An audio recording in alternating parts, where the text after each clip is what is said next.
wassalamul atammanil akmalanil adwamanil mutalazimani ala sayyidina Rasulillah al-Fatihi lima ughliqa wal khatimi lima sabaq nasiril haqqi bil haqqi wal hadi ila siratikal mustaqim wa ala alihi wa sahbihi haqqa qadrihi wa miqdarihil azim. Subhanaka la ilma lana illa ma 'allamtana innaka antal alimul hakim. Subhanaka la fahma lana illa ma fahamtana innaka antal jawadul karim. Rabbana iftah bainana wa baina qaumina bil haqqi wa anta khairul fatihin. Summa amma ba'du.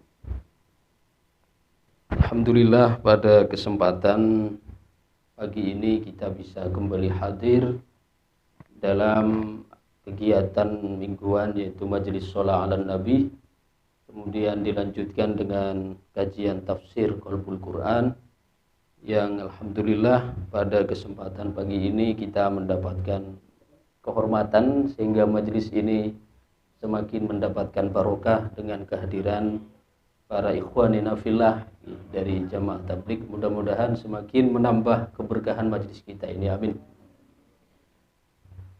Pada pertemuan yang lalu kita telah membahas Qalbul Quran dari surat Al-Hijr. Selanjutnya kita masuk kepada Qalbul Quran surat An-Nahl. Surat An-Nahl.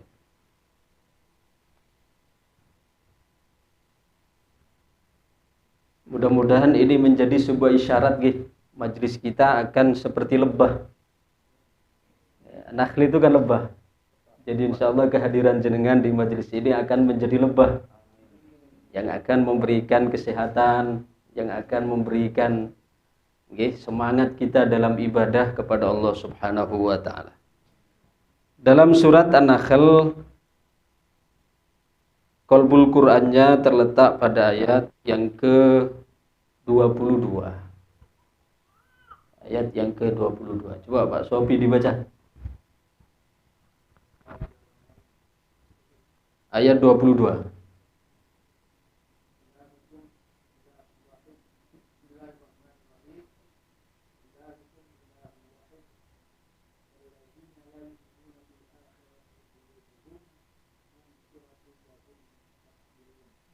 Terjemahnya.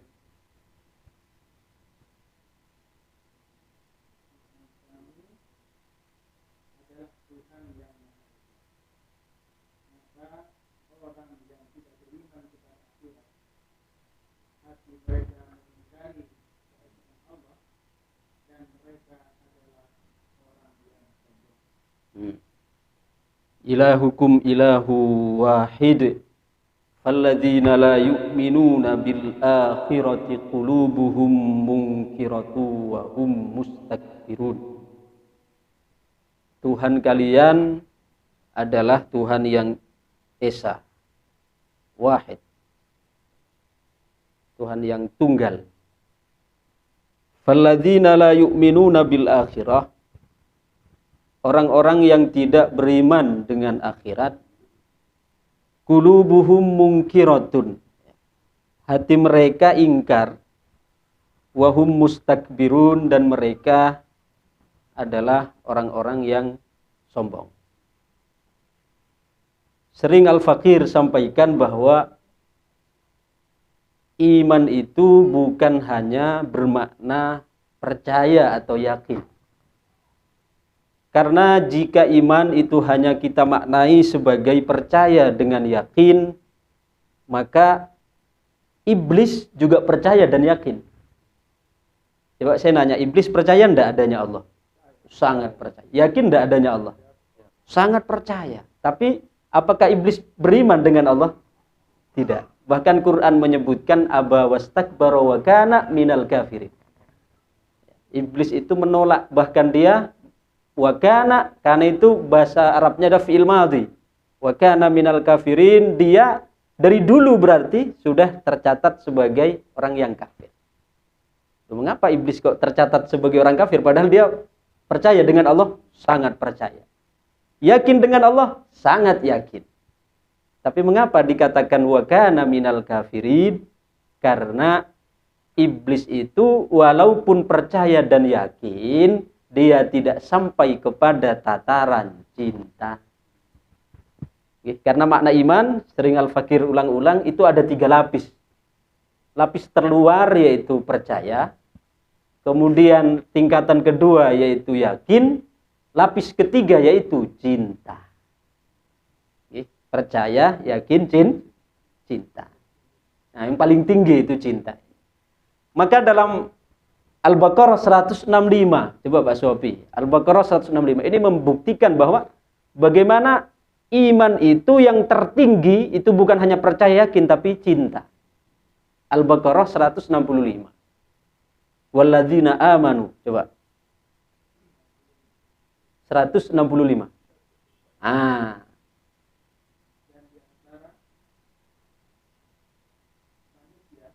Nggih.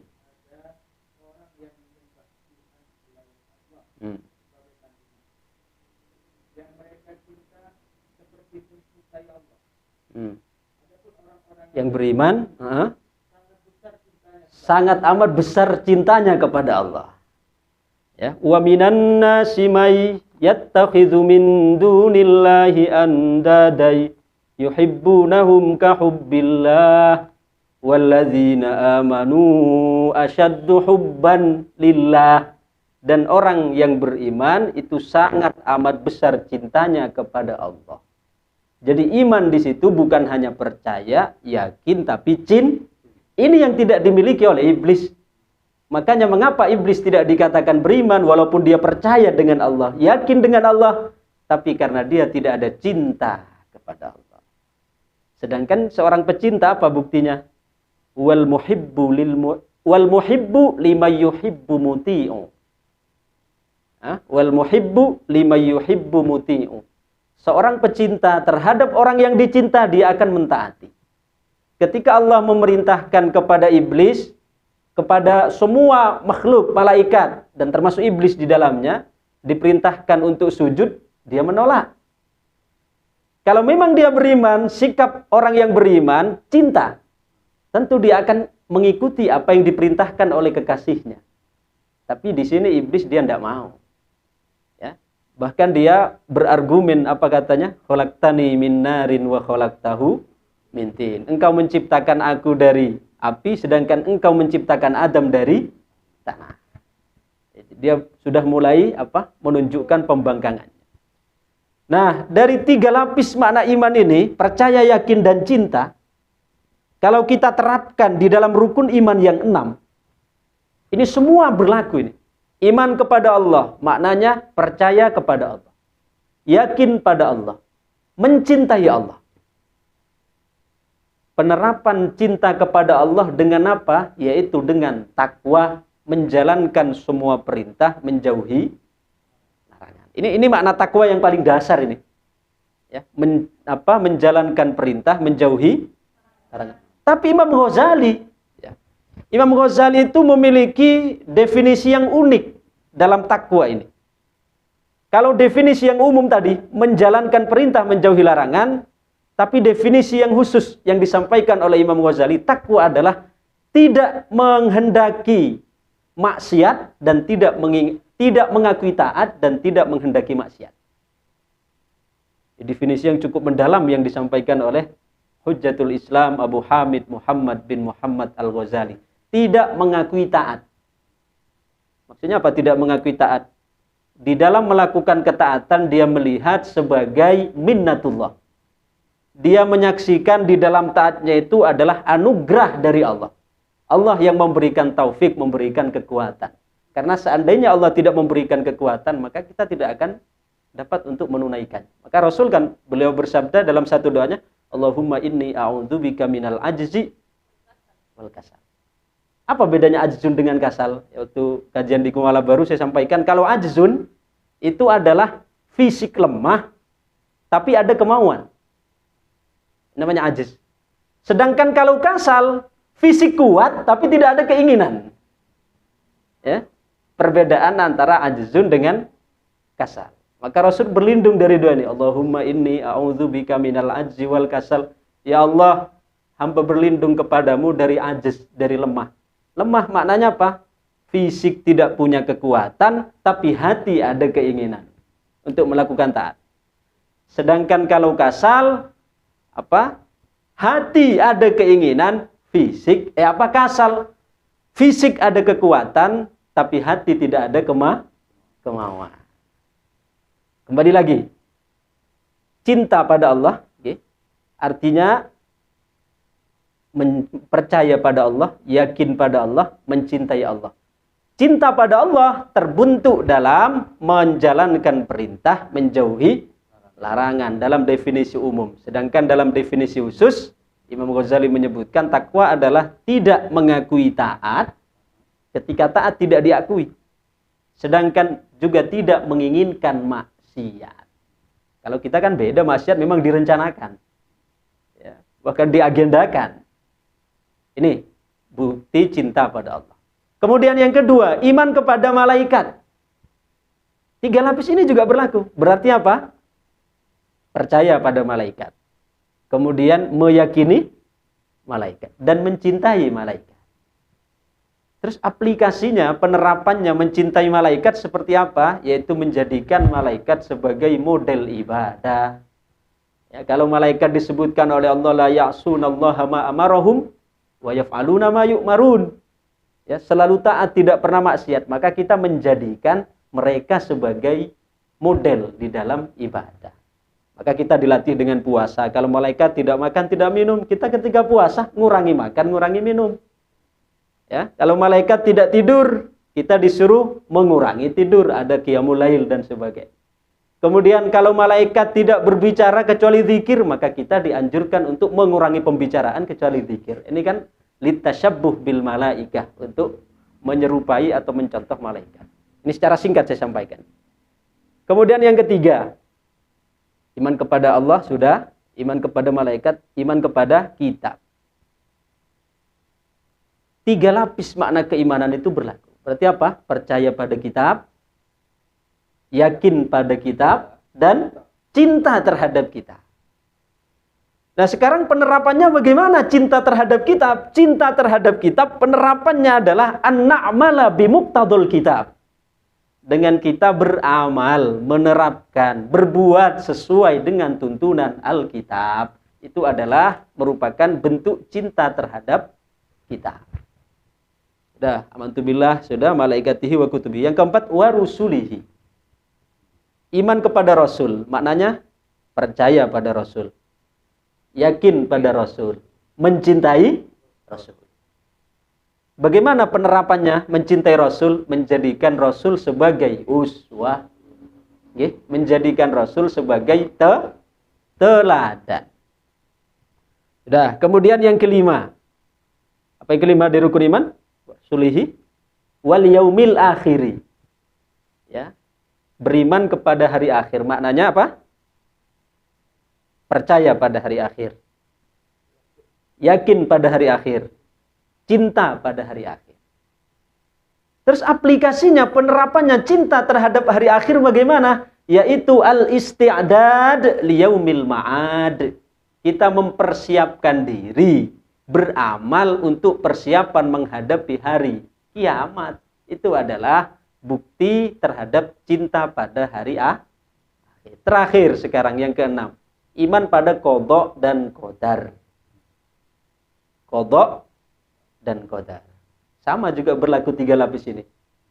Percaya pada qadha qadar. Yakin pada qadha qadar. Cinta pada qadha dan qadar. Bagaimana aplikasinya sekarang? Cinta terhadap qadha dan qadar, aplikasi penerapannya cinta terhadap qadha dan qadar adalah ridho.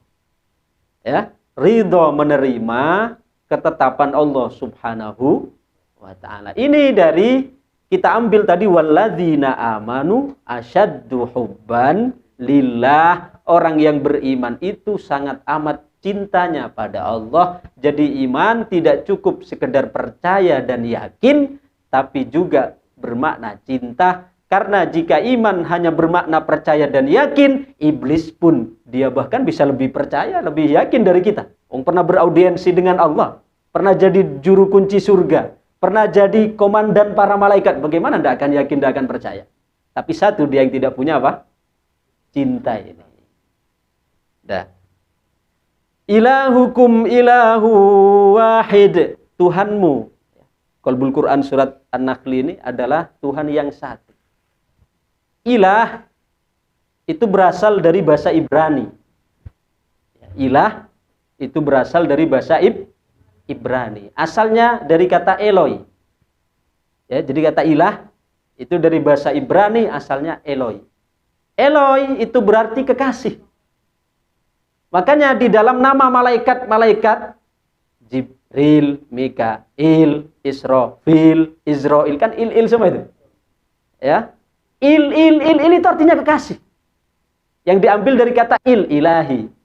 Ilahi yang asalnya dari kata Eloi yang berarti kekasih. Nah, wa ilahukum ilahu wahid. Tuhanmu adalah Tuhan yang satu. Apa maknanya itu? Makna tersiratnya. Kekasihmu adalah satu. Yaitu Allah Subhanahu wa ta'ala. Bagaimana Ustaz sekarang cinta dengan istri, cinta dengan anak, apa tidak berarti kita mendurhakai, menduakan Allah?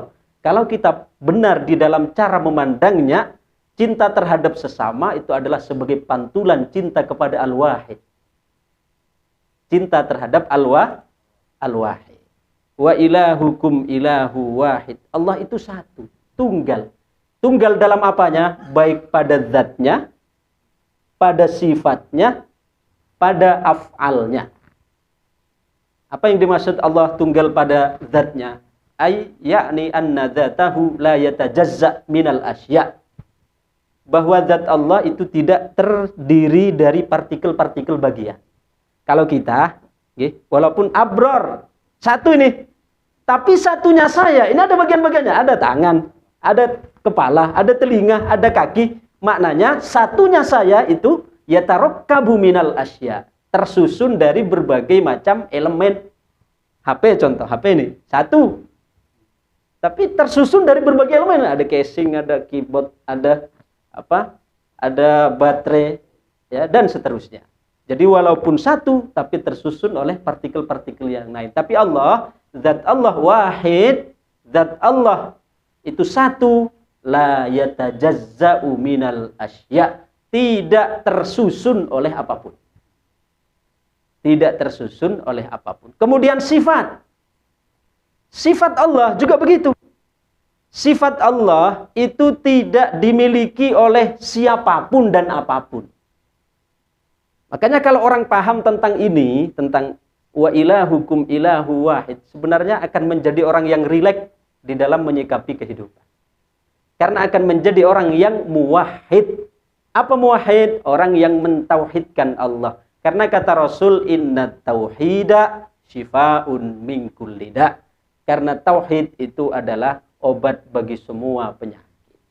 Contoh sekarang barang-barang pada naik. BBM naik. Tapi kalau orang muwahhid, paham wa ilahukum ilahu wahid, ya, enggak risau, enggak heboh, enggak. Karena dia memiliki apa? Kalau di dalam ilmu persotingan itu dia bisa untuk memilih angel.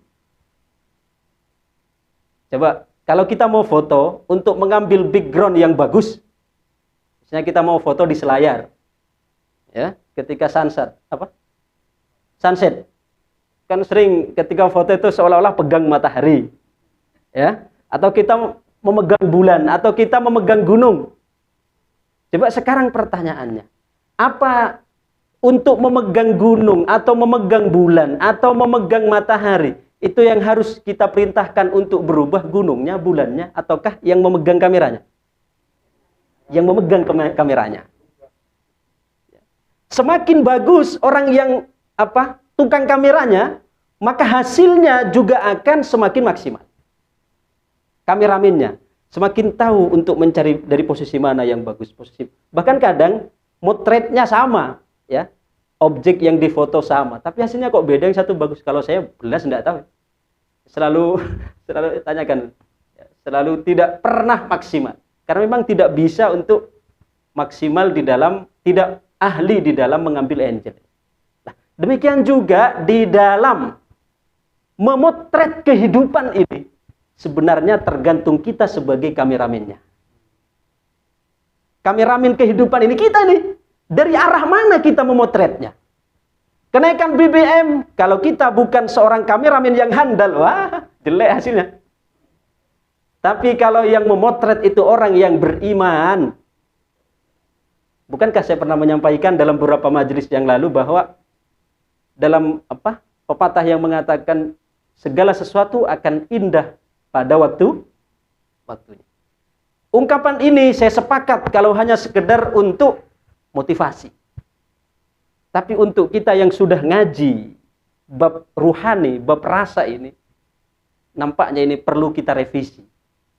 Mengapa? Karena kalau sesuatu akan indah pada waktunya, itu maknanya masih ada space. Masih ada jarak antara kita dengan kebahagiaan.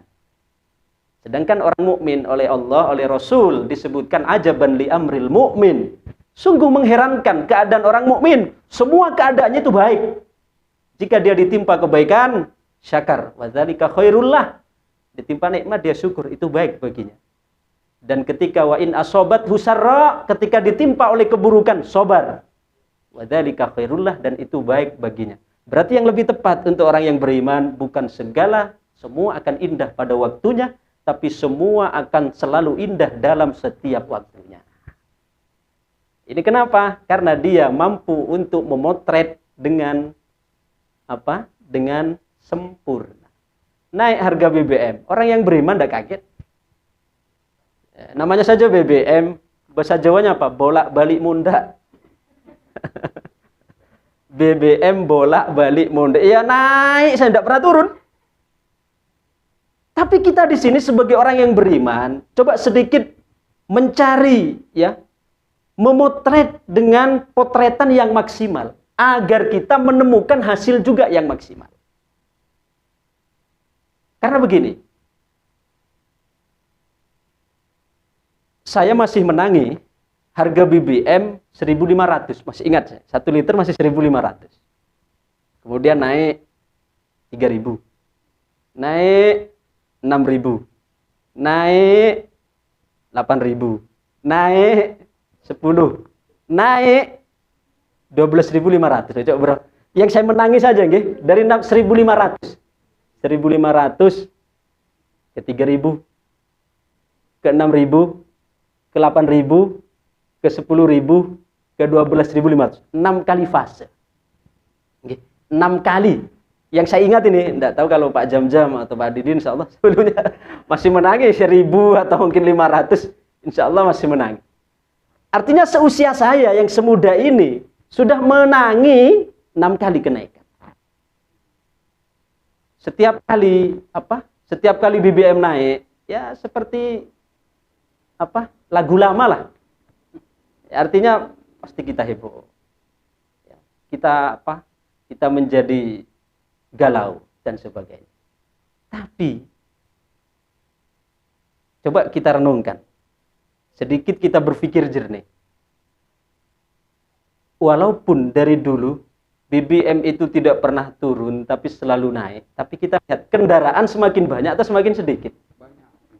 Hah? Buktinya semakin banyak kok. Hah? Bukan berarti BBM naik akhirnya kita enggak. Buktinya BBM semakin banyak saja tiap hari. Artinya sebagai orang yang beriman, bukan berarti saya, berarti Gus Sabroni pro dengan menaikkan harga. Bukan begitu. Kita sebagai orang beriman harus mencari angel yang tepat gitu loh maksudnya. Kalaupun kita marah, emang bisa menurunkan. Nah, kitalah yang perlu mengatur diri ini untuk memanage hati kita, untuk memotret dengan objek yang tepat. Kita berpikir begini saja. Saya terinspirasi dari Al-Imam Abu Hazim.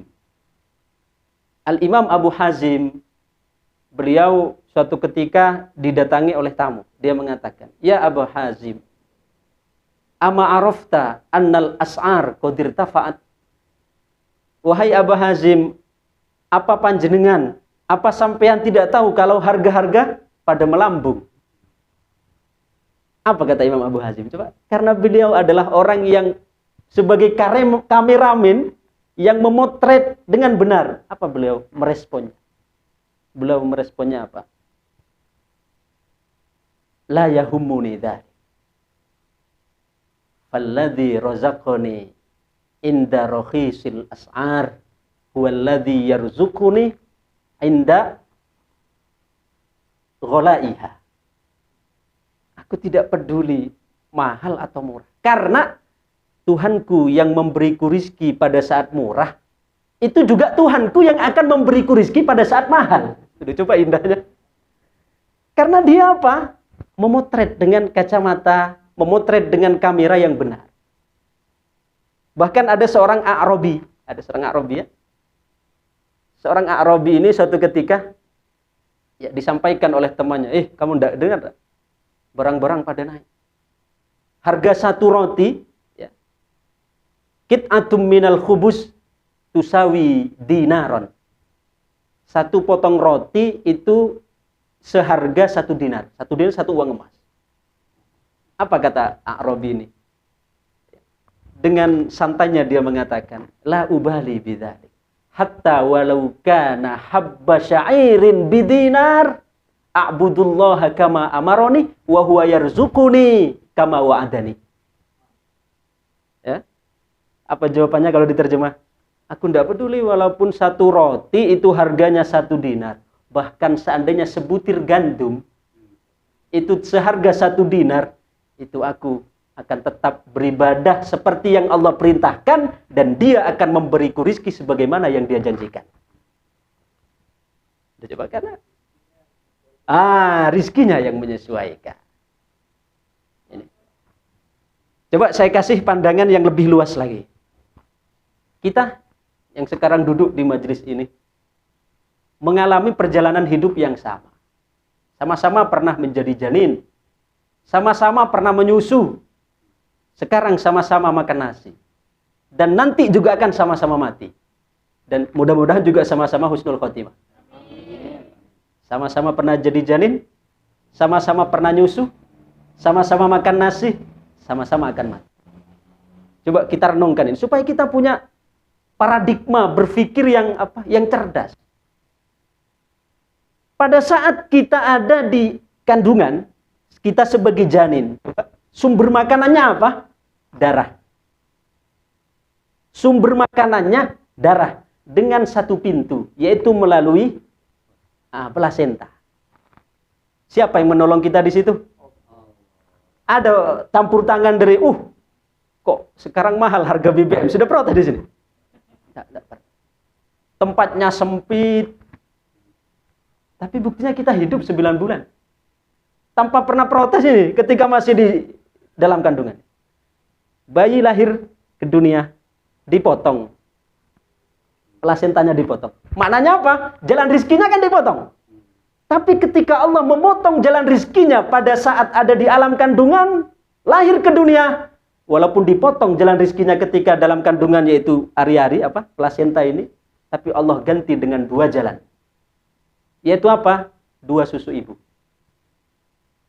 Ketika di alam kandungan masih 1, dipotong oleh Allah ketika akan lahir ke dunia.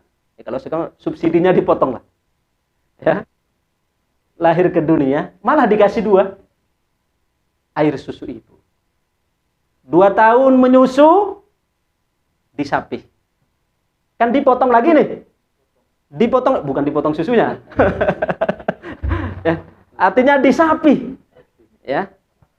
Dipasarak, kok dipasarak sini Pak Didi? Disapih, ya. Pak Didi menghancurkan tatanan bahasa aja, dipasarak. Bahasa bawahnya dipasarak.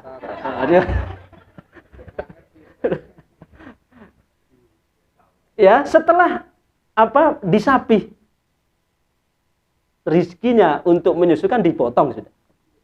Tapi malah Allah ganti dengan 4 jalan. Apa 4 jalan ini? 2, yaitu pertama dari nabati, beras, gandum, roti, kan nabati, tumbuh-tumbuhan. Yang kedua dari hewani, daging, ya, dan sebagainya. Kemudian 2 lagi, 1 air dan 1 lagi air susu. Coba, ketika kita mulai sekarang dilepas menyusu, 2 pintu itu ditutup, tapi Allah bukakan 4 pintu. Kemudian selanjutnya kita mati. Pada saat kita mati, kan dipotong lagi 4 pintu nih. Makan sudah tidak makan, minum sudah tidak minum, tapi beriman Allah bukakan 8 pintu lagi. Apa 8 pintu itu? Surga. Laha sab'atu abwab. Pintu surga yang ada 8 itu kita diperintahkan atau bahkan diberikan kebebasan oleh Allah untuk memilih mana pintu yang kita kehendaki. Coba dengan yang demikian, masihkah kita mengatakan, mahal lagi, mahal lagi, mahal lagi. Kalau kita paham dengan cara memotret yang tepat. Mulai ketika kita ada di alam kandungan, jalan rizki kita hanya satu, yaitu plasenta. Ketika lahir, plasenta diputus. Apa rizki kita terputus? Enggak, diganti dengan 2, air susu ibu. Ketika kita kemudian disapih, diputus, ya, menyusu kita, Allah ganti dengan 4 jalan. Yaitu jalan 2 dari pertama hewani, kedua nabati, kemudian air, kemudian susu.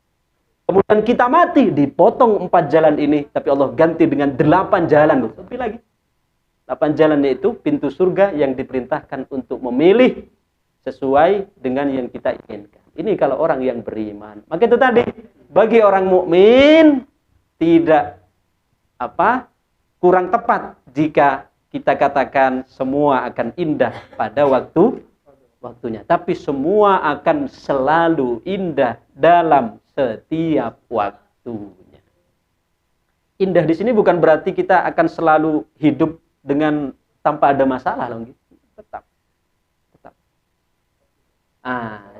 Cuma masalah hati ini.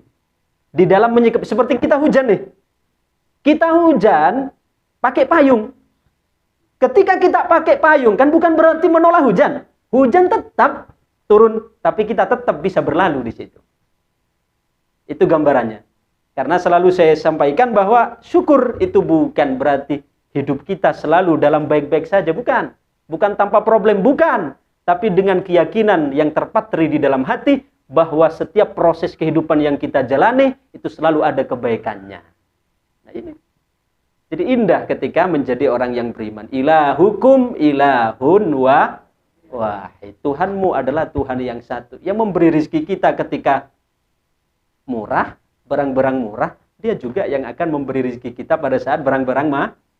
Ayo sekarang saya tanya, pilih mana? Barang murah tapi tidak kuat beli, dengan barang mahal tapi kita mampu membeli. Nah, ya walaupun sekarang bensin hanya 5.000 tapi kita tidak kuat beli. Lebih baik bensin 100.000 tapi kita bisa beli. Nah, ini karena ketika kita sudah memulai memiliki pandangan yang luas di dalam memandang kehidupan ini secara proporsional. Dengan kamera yang tepat, dengan kameramen yang juga tepat, dengan cara memotret yang juga tepat, maka kita akan selalu mendapatkan hasil yang terbaik, akan selalu mendapatkan hasil yang indah. Ilahukum ilahu wahid falladzina la yu'minuna. Tapi orang yang tidak beriman, kata Allah. Orang yang tidak beriman berarti tadi itu. Tidak percaya, tidak yakin, tidak cinta bahkan. Kita banyak beriman hanya kandas di 2 ini. Hanya percaya, hanya yakin, tapi tidak cinta. Falladzina la yu'minuna bil akhirati. Maka orang-orang yang tidak beriman dengan akhirat, orang-orang yang tidak percaya akhirat, orang-orang yang tidak yakin akhirat, orang-orang yang tidak cinta akhirat, apa kata Allah? Qulubuhum munkiratun. Hati mereka selalu mengingkari. BBM naik, ingkar lagi. Ya, kemudian diberi kesulitan musibah, ngeluh lagi. Qulubuhum munkiratun. Ya, wahum mustakbirun, dan mereka itulah orang-orang yang sombong. Orang yang sombong. Maksudnya sombong gimana? Semua sesuatu ini tunduk kepada musabbibnya. Tunduk kepada yang menundukkan. Tunduk kepada yang mengatur sebab. Karena di balik sebab ada namanya musabbibul asbab.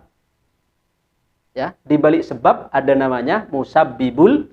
Apa musabbibul asbab? Yang mengatur sebab. Ya, yang mengatur sebab. Kita cobalah sekali-kali memberikan pemahaman kepada akal kita sendiri, kita ini jangan hanya melulu hidup dengan menggunakan standar sunnatullah. Tapi kita harus memperluas wawasan kita, memperluas cakrawala pemikiran kita dengan konsep kudratullah. Karena ada konsep sunnatullah, ada konsep kudratullah. Ya, kalau konsep sunnatullah ini hukum sebab akibat. Ya.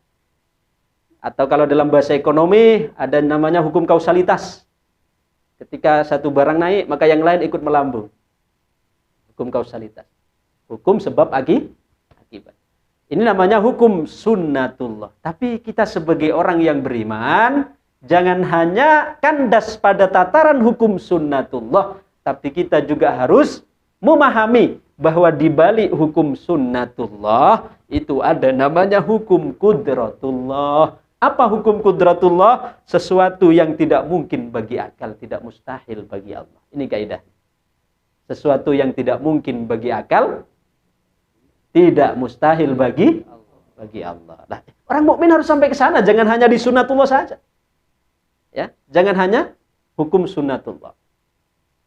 Maka salah satu yang membuat taubatnya Al-Imam Dhunnun Al-Misri. Imam Dhunnun Al-Misri itu beliau sezaman dengan Sayyidah Rabi'atul Adawiyah. Beliau makamnya Dhunnun Al-Misri di Mesir. Saya sempat 3 kali ziarah makam beliau, Imam Dhunnun Al-Misri. Yang menjadi latar belakang dari bertaubatnya beliau, dulu kan beliau adalah sebagai seorang perampok profesinya. Pada saat beliau tengah hari, ya, di sela-sela kesibukannya merampok, dia istirahat di bawah pohon yang rindang sambil membawa pedang ini, sambil rebahan. Ya, ketika dia sedang rebahan, tiba-tiba melihat seekor burung pipit, seekor anak burung pipit yang jatuh dari sarangnya, dalam kondisi buta, dalam kondisi pincang, dan terpisah dari induknya. Lalu Al-Imam Dhunnun Al-Misri yang masih perampok waktu itu, dia di dalam hatinya bergumam, ini anak burung yang buta, yang pincang, yang terpisah dari induknya, bagaimana bisa makan? Dalam hatinya. Tiba-tiba Allah subhanahu wa ta'ala, namanya ketika Allah meluruskan jalan hidayahnya, dengan kehendak Allah, lalu tiba-tiba fansyaqqatil ardu, tanah itu kemudian terbelah, fakharaja minha, maka keluar dari tanah itu az-zuru, tumbuh-tumbuhan, biji-bijian, al-habbat. Maka burung tersebut makan dari biji-bijian yang keluar dari bumi. Kemudian ketika burung itu tengah makan, diperhatikan oleh Imam Dhunnun Al-Misri, kembali bergumam dalam hatinya, fa kaifa yashrab hadat ta'ir, bagaimana dia bisa minum? Lalu tiba-tiba Allah famfajara minal ardi uyunan, maka tiba-tiba dari sebelahnya lagi, sebelahnya ini keluar biji-bijian, sebelahnya keluar mata air dan minum dari situ. Apa kemudian lurus dengan hidayahnya Allah, dia mengatakan, ya Allah, kalau saja ini burung yang buta, pincang, terpisah dari induknya, tidak punya akal, masih saja engkau beri rizki. Mengapa saya yang punya akal, yang berotot, yang kuat harus merampok?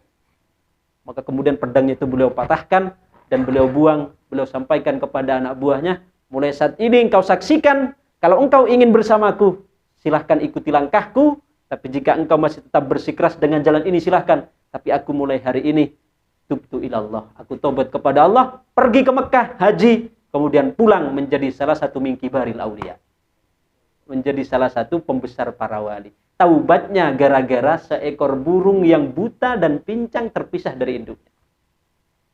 Jadi ketika Allah ingin memberikan memberikan hidayah kepada kita, caranya itu banyak. Falladzina la yu'minuna bil akhirah qulubuhum munkiratun wa hum yastakbirun. Orang yang ingkar dengan akhirat, hati mereka, ya. Orang yang tidak beriman dengan akhirat, maka hati mereka ingkar dan mereka itu orang-orang yang sombong. Sedangkan orang-orang yang sombong adalah orang yang tidak akan dapat untuk menerima kebenaran. Sa'asrifu an ayatiyalladzina yatakabbaruna fil ardi bighairil haq. Akan aku palingkan, kata Allah, dari orang-orang yang ada rasa sombong dalam hatinya dari kebenaran. Sulit, tidak bisa untuk menerima kebenaran. Karena apa? Karena hanya kebenaran itu hanya mau singgah di hati yang tawadu kepada Allah Subhanahu wa taala. Jadi qalbul Quran dari surat An-Nahl ini adalah ayat ke-22, ilahukum ilahu wahid. Tuhanmu adalah Tuhan yang satu. Falladzina la yu'minuna bil akhirati qulubuhum munkiratun wa hum mustakbirun. Orang-orang yang tidak beriman kepada akhirat, hati mereka selalu mengingkari. Selalu mengingkari. Dan mereka itu orang-orang yang sombong. Nakifuna wallahu a'lam. Al-Fatihah.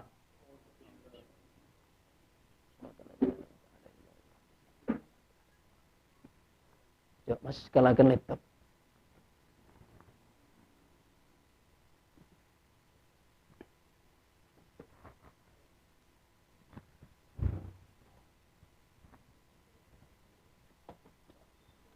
Coba kita dengarkan nasyid-nasyid ya, nasyid-nasyid. Ngapunten. Allah.